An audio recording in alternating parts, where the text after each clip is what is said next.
And I know he lives that.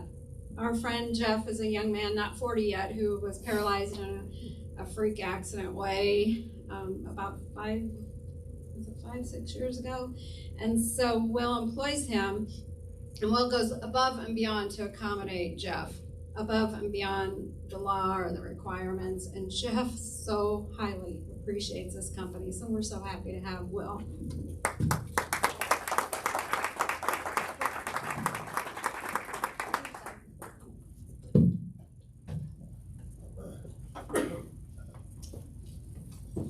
So as an introduction, I'm going to tell you what he did not put in his bio.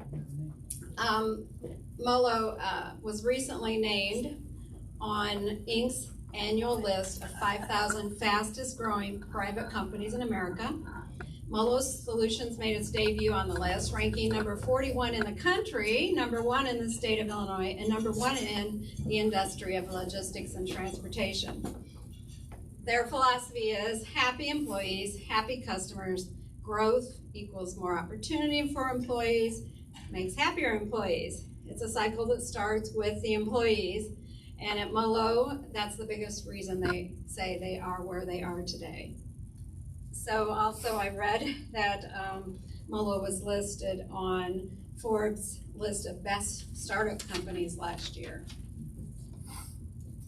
But I saw something too, that you sold Cutco knives at one time? So I did sell Cutco knives.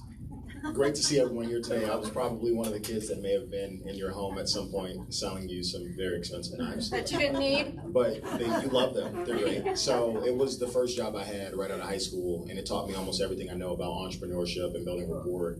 I did it for 4 years immediately. I think I started probably 3 or 4 days after graduating high school, and it was one of the best surprises ever. I remember my mom was very similar. She was like, oh, you should just get a regular 9-to-5 job, right? And I think about all the lessons that it taught me, and it was very challenging to build up a book of business. You're cold calling people and doing all these things, but it was a lot of fun. So yes, I did sell Cutco. It was great. What's it say? Closed on 10,000 in orders within the first 10 days? Yes, so I'm a enough, stalker. Yeah, you've got all the details, I see. So I was trying to maybe omit some of those. But when you first start, they give you a challenge period. You can win a bunch of stuff if you sell a particular amount of Cutco. I am very competitive, so they said, hey, if you sell $10,000, you're gonna get a bunch of free knives and you'll get a trip downtown to Fogo de Show and all this stuff. I'm like, I like to win, so yeah, I want to do that. And so I called every person's parents that I went to high school with, set up a bunch of appointments, sold about $10,000 of Cutco in the first 10 days. And at that point, I went to Illinois Wesleyan because I wanted to be a doctor. My dad was a paramedic for about 30 years and my mom worked in hospitals, so I was always intrigued about the medical field, and Wesleyan has a really strong pre-med program. Then I got into entrepreneurship and I was like, I don't think I want to do that anymore. I think I want to start a business, so yeah.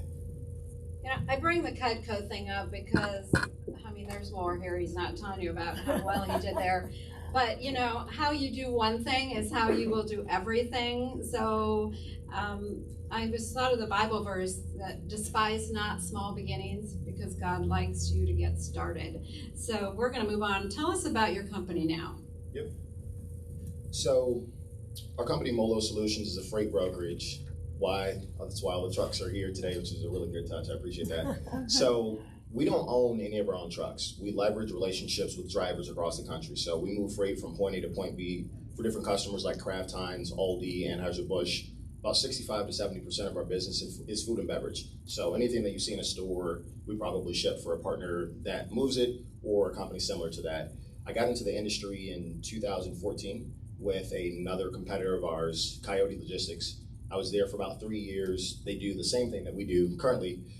I was at Coyote for 3 years on both sides of the business. The two distinct sides, you've got reps that work with a trucking company. So that's where I spent my first 2 years, calling drivers, developing relationships. And the main point is, if we have good relationships with drivers, understand where they are, where they're available. They say, hey, you happen to have a shipment in Valparaiso that needs to go down to Atlanta.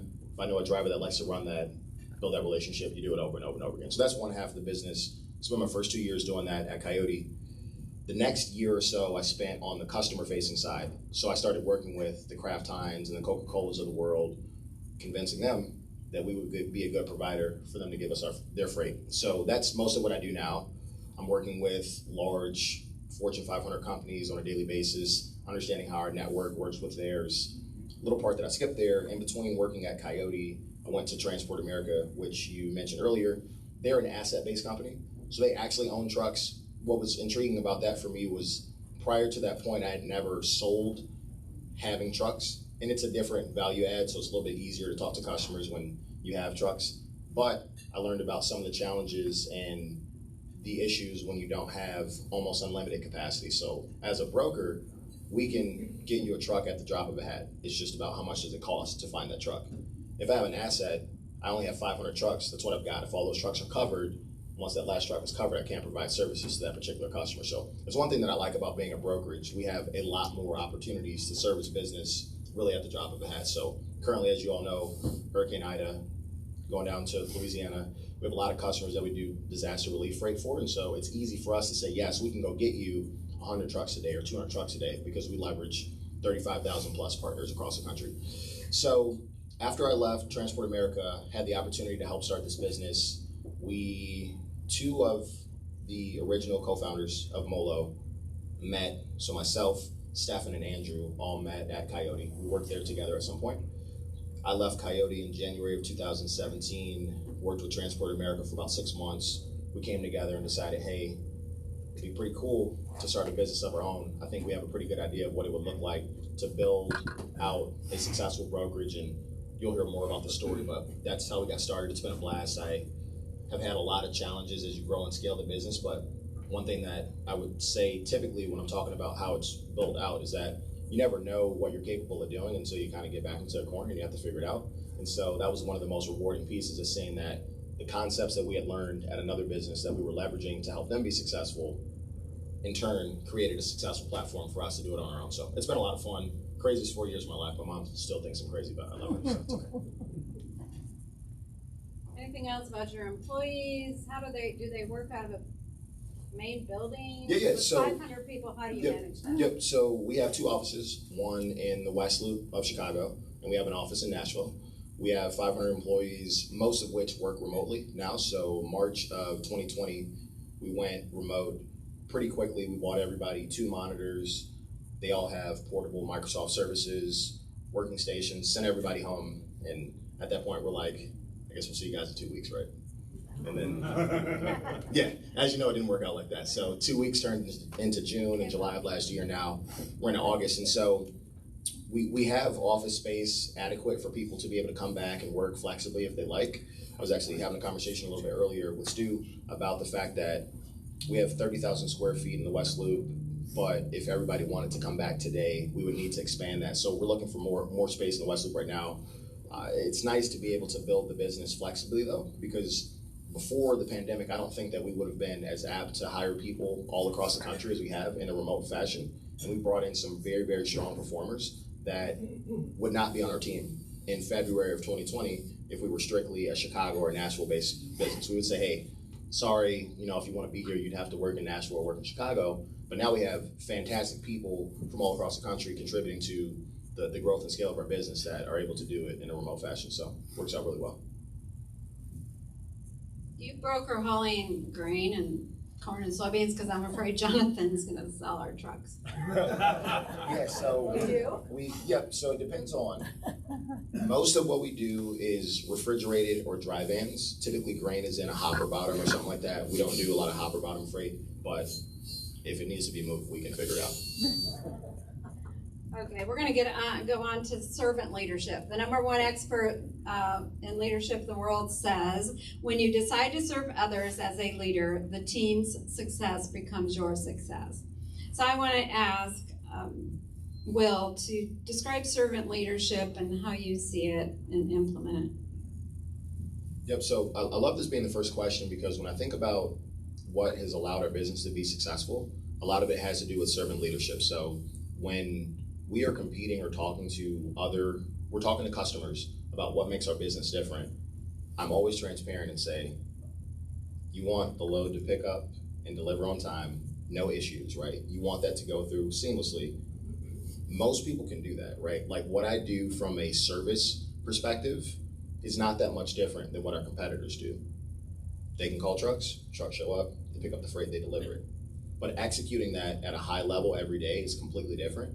And having the people that are equipped with the skills to do that well is completely different. And so when we started this business, we said we want to create a place where people feel comfortable, that they have an opportunity to grow, that they can thrive and build their careers, and that they can feel like they're contributing to something bigger than themselves. And in order to be able to do that, you have to create the right environment where you're being a servant leader and understanding, okay, what does it look like to help this person get from where they are to where they want to be? And I think one of the challenges that people have at times is, gosh, if I invest all these resources in these people, how much is that going to cost? Or what happens if they leave and whatnot? And one of my favorite quotes is that, would you rather have employees that you didn't train well, that sat around and stayed, or people that you trained well, and they stayed for a particular amount of time, and then they left happy, right? It's okay with me if you're here for 3 years, 4 years, maybe it's not the last place that you're at forever, but if I give you every skill that you need and every resource to do well, and you can grow to become a better leader or put yourself in a better position, I shouldn't inhibit that from happening. I should get as much as I can out of you while you're here and give you the best experience. And I think creating that is really, if you look at a lot of what's written in Forbes, or if you go on our Glassdoor and see what people do or what they talk about when they talk about our business, a lot of it has to do with the culture. A lot of it has to do with the environment. And that is servant leadership, because we have to create the right place for them, and they are the brand representation of our business. So any interaction they have with the driver or a customer directly, that's what those people think about our business as a whole. And if we equip them with the right tools to be able to be successful, they perpetuate the brand, and people have a good representation of what we're doing. So a lot of that has to do with creating the right environment for them, and then they go out there, and after that, people understand why we do what we do and how we do it. So what are some specific things you do for your people to serve them best? Yep, so one thing that was really important for me that I learned early on is how to train and onboard people. So I didn't mention my first job out of college was with Kimberly-Clark Professional. That's the company that makes Kleenex. So I started there in July of 2012. So way back right after I graduated college. And the best thing I learned from them is that you should pour every resource you can into onboarding and training people. So at a very early age, I was at phenomenal training programs, sales training, leadership training for a year.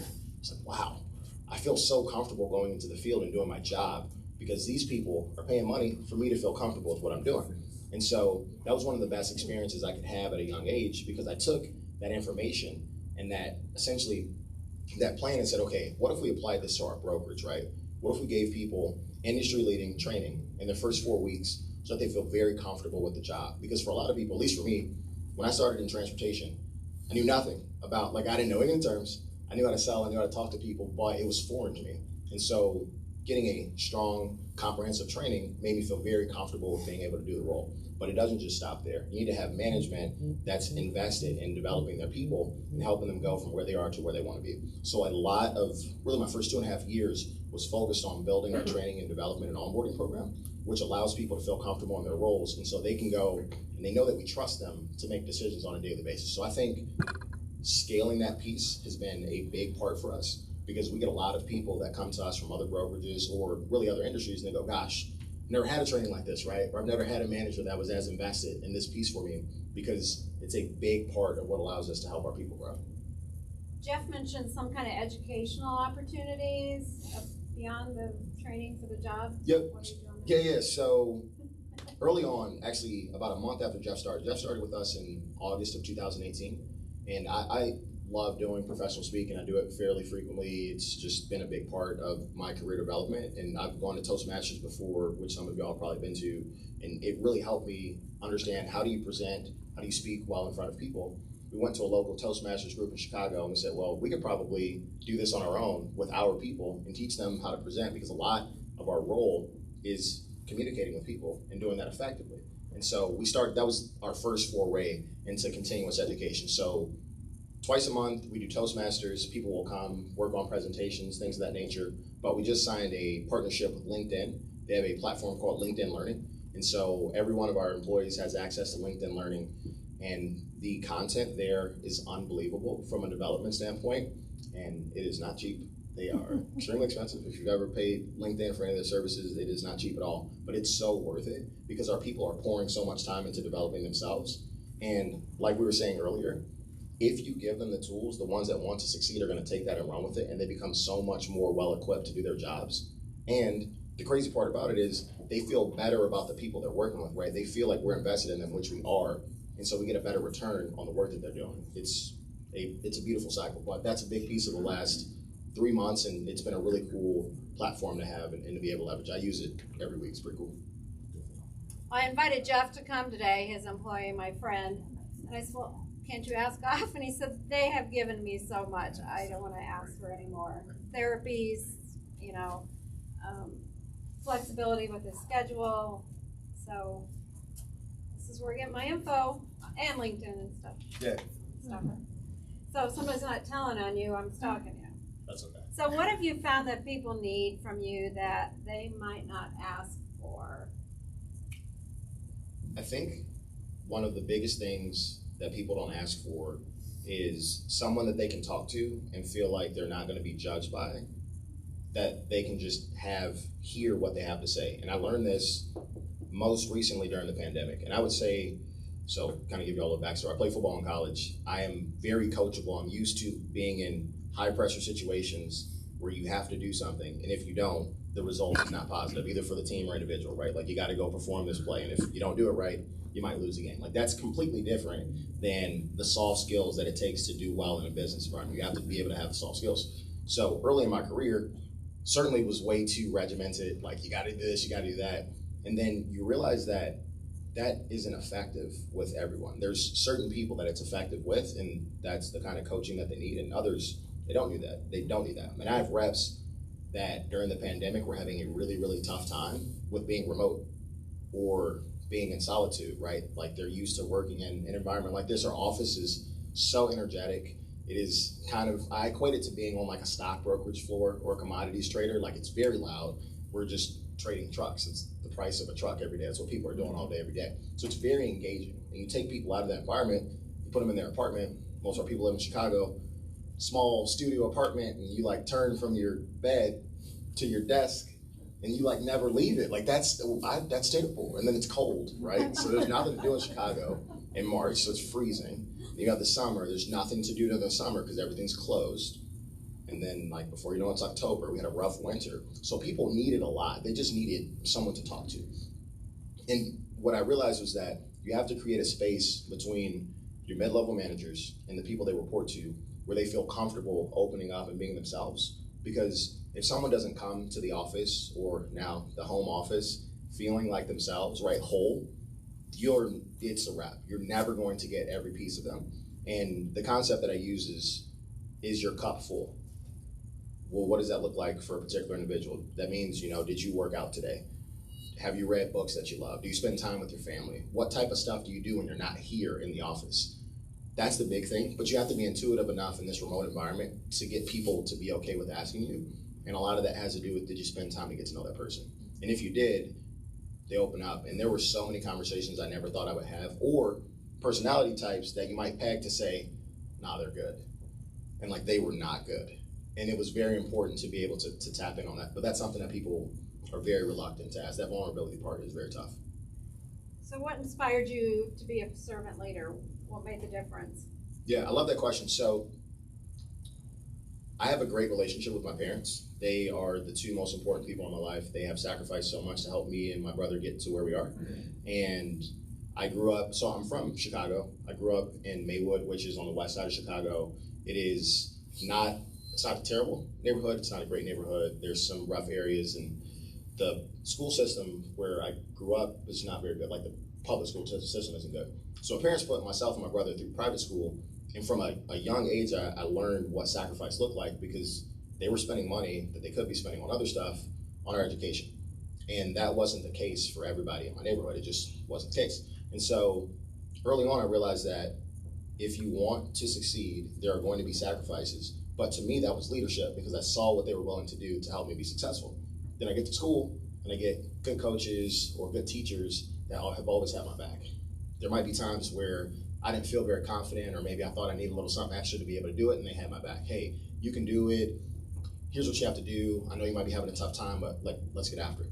Then I get to Cutco, so selling Cutco. I have my manager's name is Danny Lewis. Best manager I've ever worked with, hands down, no question. I texted him probably 10 days ago and said, hey, thank you so much for everything you taught me when I was 18. because it put me in a position of choice now. He used to say that all the time. Say, hey, you want to put yourself in a position of choice so that you have the opportunity to move around and do different things. You don't want to be the kind of person that gets told what to do all the time. You want to be able to put yourself in a position of choice. But he's always had my back. And so when I started thinking about what it looked like to help build and scale our business, servant leadership is important, because without all those people, I wouldn't be who I am today. This wasn't an individual effort. Yes, I had to put the work in, but there were times where I didn't feel like putting the work in. And Danny or my mom or my dad or my college football coach had my back, and they didn't have to do that. And so I think that when you look at the most successful people, or people that just need a little push to get from where they are to where they want to be, your support system has so much to do with that success. And if you can create an environment where you have that right level of support, people can do so much more. And I would not be where I am right. This is not an individual thing. There's so many people behind me that I could call on, at a moment's notice that would have my back. So that's been a big piece of my journey. So not only receive it, but be it. Totally. A lot of mentors, a lot of models. I'm going to skip some of my questions so you guys have time. But I want to ask, how can an emerging leader begin to serve others while still trying to grow themselves and their own companies? So I think it's important to be okay with doing one of two things: reaching out to someone that might be where you want to be, and being vulnerable enough to say, hey, how'd you get there? Or what types of things did you do to get from where you were to where you want to be? Because that takes a particular level of vulnerability that I know I haven't always been very okay with. Like, you have to humble yourself and say, what did that journey look like? And people typically want to help. They want to chip in and understand what that looks like, because most of what I do, out of everything that I do, nothing makes me happier than helping people that have the desire to grow and develop. Let me tell a quick story, because this is how I remember everything. I have a rep that I work with directly. I manage 9 reps that go out and sell to customers, and we have about 40% of the company's business, so lots of high level relationships. I have a rep that I worked with last year that had never made commission with us, and that's a big piece of sales, is making the extra money on top of your salary. And unbelievably hardworking kid, just need a little course correcting to get to where he wanted to be. So, hey, what do you want to do between now and next year, right? What's your big goal? It's well, I'd like to make commission every month, and I'd like to buy a condo. So, okay, here's the plan. Here's what we're going to do to make that happen, right? Fast forward, a year later, he bought a condo 2 months ago. He's been on commission every month since April. And it's amazing to see.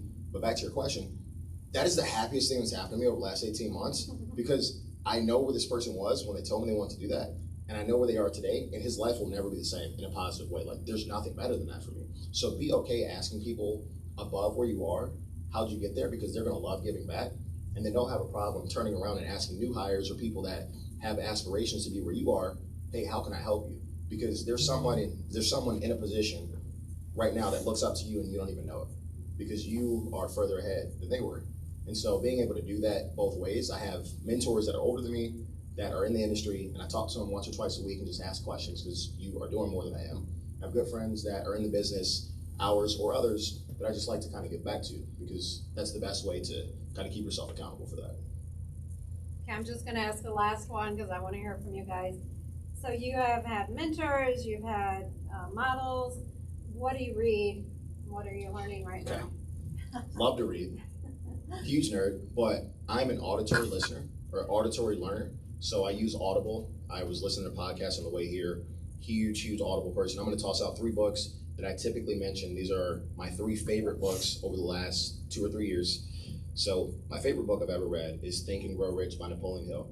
And it took me probably 4 years or 4 different tries reading that book before I was humbled enough to realize I wasn't doing as well as I'd like to, and I had to figure out how to consume this information, because it is a lot. Anyone that's ever read that book, I got to, chapter 16, I'm like, what is this guy talking about? What do you, I don't understand. And so I had to say, if you're not where you want to be, you need to be listening to what these unbelievably successful people have done and try to replicate that. That book changed my life. In 2016, I really got serious about it, and I probably read that book once a quarter. I also really like The Power of Habit by Charles Duhigg. That book so I love learning about how our minds work and the psychological aspects of creating habits, or how people do what they do. And we're kind of like computers. You can train your brain to do certain things, and then it becomes just completely secondary. It just happens, right? So he talks about a feedback loop that you can implement that'll help you create good or bad habits. And the storytelling aspects of the book it's very good. So love that one. And then I also love this book called The Like Switch. That book is about how to build relationships on purpose. And the author used to flip spies for the US government. So he would go to other countries and find high-ranking political officials and flip them to give information to the States. I'm like, that's kind of hard. How do you do that? And he's a very good storyteller, but he talks about a handful of fundamentals that allow people to build relationships. So proximity, duration, intensity, and frequency. Those are the 4 main principles that he talks about. And in each chapter, he talks about how proximity allowed him to flip a spy to do X, or how duration allowed him to flip a spy to do Y. So really good books. I listen to those books a couple times a year. They have been very, very fundamental in my learning and engaging and whatnot. So fun stuff. You're gonna like John Maxwell now too. Big fan of John Maxwell. Okay, I have one more important one, but I want you guys to ask. Anybody have questions? Follow up. So, I'm gonna turn this off. So I'm trying to stay away so I don't make that noise.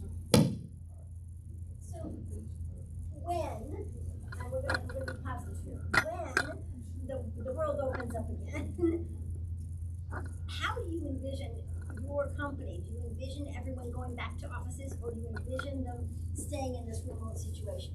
Yep, so I'll stand up. I think that we will likely always be a hybrid business at this point. And the reason I say that is when we went remote last year, we were, a 200-person company in March of 2020. We have 500 employees now. We did $276 million in business last year. We'll do north of $650 million in business this year. It's our 4th year. That happened remote. And so it would be negligent of us to force people to come back to the office because they're thriving in a remote environment. But you want to create an environment where they could do it if they'd like to. So we have we have a lot of space in our office in the West Loop now that allows people to come in. And if you want to work 2 days a week from the office, you can. If you want to work 3 days a week, you can. If you're more comfortable working from your home, that's cool too. But we have to continue to make sure we're building the culture piece of it that has allowed our business to be as dynamic as it is. And a lot of that has to do with leadership to mid-level management to people, and you keep that feedback loop going because you can still create an engaging environment in a remote setting. It's just you have to be a lot more deliberate about what you do. So long story short, I don't think we'll ever go 100% back to being in the office, but we will always have an office space because it does create, there's nothing better than being able to get here and meet people and shake hands and stuff. We had a company outing 2 weekends ago, and we had it at the same place we had our company party December of 2018. To see everyone there, that's amazing. You can't see that as well on Zoom. It's just very hard to replicate. So we have to continue to do stuff like that, but I don't think we'll ever be completely in the office again. Well, what was the name of the second book, Power Habits by? The Power of Habit by Charles Duhigg. Yeah. And I forget the guy's name that wrote The Like Switch, but it's really good. So what high school did you go to in Chicago? I went to Walther Lutheran in Merrill's Park. It's a small private school. I don't know they're like 400 students when I went there, so we're like 4A. Yeah. Are they close to you? Not at all, no. Where you at? South side of Chicago. Like Went where? to Maria High School. Nice. Not Yeah. there anymore, but I played football in college with a bunch of kids that went to Brother Rice or St. Rita. yeah. Yeah. So Rita but was it's our brother's school. yeah, western suburbs of Yeah, Chicago. very cool. You ever wonder, how did I get into trucking? Every day. And then you still Right keep now. going, right? You still keep going even though in school you weren't saying, I think I'm going to be a truck broker. Right. Doesn't that ever bother you, or does it? So funny enough, it probably would have at some point, and I don't think anybody ever says they're going to be a truck broker because it is the most random career ever, but it's massive. Until I got into it, I didn't realize how many companies there were that did exactly what there are 15,000 brokerages. Now there are not as many as large as us, but there are a lot of them, right? And so there probably would have been a point where I would say, man, I really want to be X, right? And what I realized is that there's an intersection between passion and profession. And there's never going to be a point where you love everything about what you do. Like, I'm going to be honest with you. Drivers sometimes do goofy stuff, and you're like, why did you do that?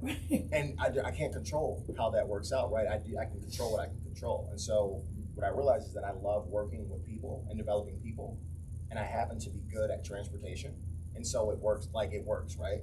Now, if I were to say that like trucks were my life, but that's not true. Right. But I really love having the opportunity to impact the amount of people that we're able to impact, and I can do it in an industry that I found success. So a little bit of both. Good job. Yeah. What's your name, sir? James Mohammed. Question. I was curious what kind of relationship you have with the independent truckers. Are they under contract? Is Yeah. their level of commitment Yep. influence their compensation? Yep. Are they able to sign up? How do you vet them? Like Yep. what? It sounds like you have a very complicated Uber going on here. Yeah. So. But I read about Uber and Yep. DoorDash and how they were all founded. Yep. Never had the opportunity and wasn't curious enough to read about what you do, but now I'm like really curious. Like, how does that work? Yeah. So a little bit, it's similar and different. So Yeah. Uber actually has a freight division that Yeah. does the same thing that we do, and so we work with independent contractors who own their own trucks. They are like a one-person show. So you're in the truck, you're calling to find freight, you're dispatching yourself, you're doing the accounting stuff. That actually is about 90% of the industry. So 90% of the industry has between 1 and 10 trucks. And typically you would consider that business to be an owner-operator. Like that one person who owns the business is probably still driving even if they have 5 trucks, right? So they are not contracted with us from a consistency basis. They're available to work with whoever hires for hire carriers, right? But our job is to build relationships with them so they don't go work with these other people. They always could, but we want to keep them as busy as possible because that's how we drive our costs down. If I work with you, you've got 3 trucks, and you like to do Valpo to Atlanta every Monday, Wednesday, Friday, and I know you need that, I want to give it to you every Monday, Wednesday, Friday, and eventually we're going to find the right price that allows me to go back to my customer. I can decrease the rate a little bit. You're happy about it because it's consistent and you're able to build your business. There's a lot of, the vetting is intense. We have an entire compliance and legal department to make sure that we're onboarding the right carriers, but we work with majority smaller carrier partners, 1 to 10 trucks. We do work with the Snyders or the Werners. Y'all have probably seen like the orange trucks or the blue, like they've got thousands of trucks.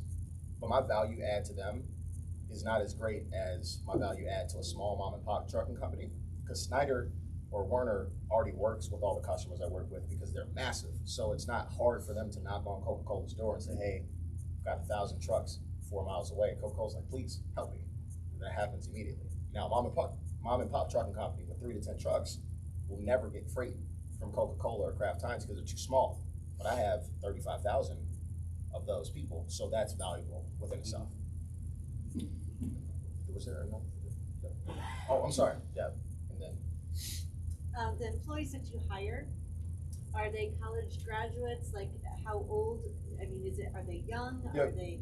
Do you look for what type of employees are you hiring? it's a combination of both. We have a lot of new college grads, and MoLo is their first job, so they are fresh out of college, which is awesome because you get to mold them from the beginning. We also have a lot of people with previous professional or transportation experience, and it ranges. So are they business degrees that you hire? Literally anything. Anything. Like, okay. it doesn't even matter. And Okay. honestly, the people that have seen the most success typically have almost no background in business or transportation, or they just think differently. So some of our best people were in the service industry. They used to be servers or bartenders and whatnot, because that's kind of high pressure, and you're never right. It doesn't matter. You just can't be right, and that's transportation. I am providing a service to a customer, but I'm a middleman, so I have to develop this relationship with the customer.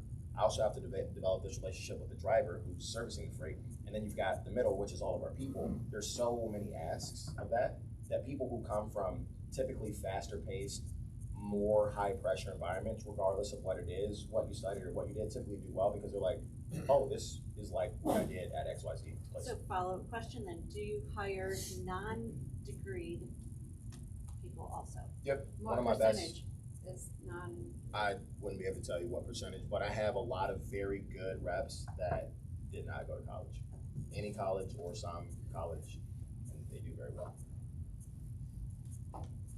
What are your favorite one or two biggest mistakes from which you've learned? Yes. Okay. So, in this business, I would say our biggest mistake initially was not having the right partners in the beginning from a financing perspective, because for our first 9 months, that made it a little bit harder to scale. So we didn't have access to capital as readily as we would have liked. And so when that's the case, I can't go hire 40, 50 people because we don't have the same access to capital that we do today. It was a great learning lesson because you can get money from a lot of people, but you need to get money from the right people. Also, those people need to be able to enhance your business. So there's a lot of wealthy people that would love to invest in the company, but I would rather work with someone that could walk me into a business that needs my services because that investor is reputable. They go, oh, we would love to talk to you because your partner is that business. So that's super helpful. I would say, is that time? Well, we'll take Musar's question, and then anybody that has to leave will close. Can you stick around a few minutes? Yeah, that's cool. Okay, we're gonna take one more. Where do you finish your thought? I'm sorry. Oh, I was just gonna say, I don't know that I would call it an individually a mistake, but I probably could have done this years before. We didn't start this company until July of 2017. I'm no different as a person than I was years prior. And so I would love to go back and tell myself earlier, you could do this now, because those years would have been very effective. Like, we'd be okay. So that was something I probably could have done sooner. Yeah. Last one. I'm a professor at BU, and I Valpo? I go Valpo. Nice. What any course or courses, if any, that you took but beneficial for you that I can tell my students do the same? So, wonderful questions, you guys. This yeah. is great. Yeah, so my best friend went to Valpo. Love that. I have a bunch of friends that went there. The best class I took in college for what I'm doing today was actually Business Law 1 and 2 with an actual attorney who still practiced. And the reason was, that's how I learned to write very well, because he taught me that fluff is useless. You need to be concise and direct, and also to be able to convey a point. And we litigated a trial in class, which was amazing. And so what I learned through that process was, how do I go research quickly? I need to go find information and then be able to convey that information concisely. And that is sales at a high level in business, because I need to be able to explain information to people that typically don't want to listen to me in a concise manner, and it needs to be persuasive. That class was an amazing course. So I don't know if Valpo has something like that, but it was a game changer. I teach marketing and personal selling as Yeah. well. Yeah. I wish we didn't have that at Wesleyan. I wish we would have, but that business law class was phenomenal. Okay, we're going to close officially. If you want to stay seated and a few more questions after we close, feel free to do that. Just in closing, I want to do my last stalking thing here. MoLo had posted that they had just completed their first benefit golf outing. What benefit was it? I forget. Anyway, so it was greatly successful, and the lady organized it within 2 months for them.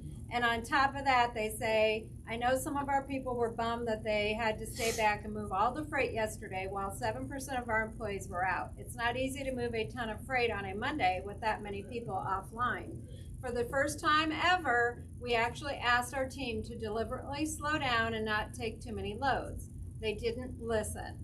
But that's all right, because we ended up moving more loads yesterday than any other day in MoLo history. Everyone stepped up. Our team continues to prove to me every day that if they're given the opportunity, whatever it may be, they will make the most of it, no matter what. And I thought of what the legendary Zig Ziglar said: if you give people what they want, they'll give you what you want. But Will and I just talked about this before the meeting. That doesn't say if you give people what they want, so that they'll give you what you want, or give people what they want because then they'll give you what you want. Just give people what they want and need, and the success ends up everybody. So thank you so much, Will. This Thank is great.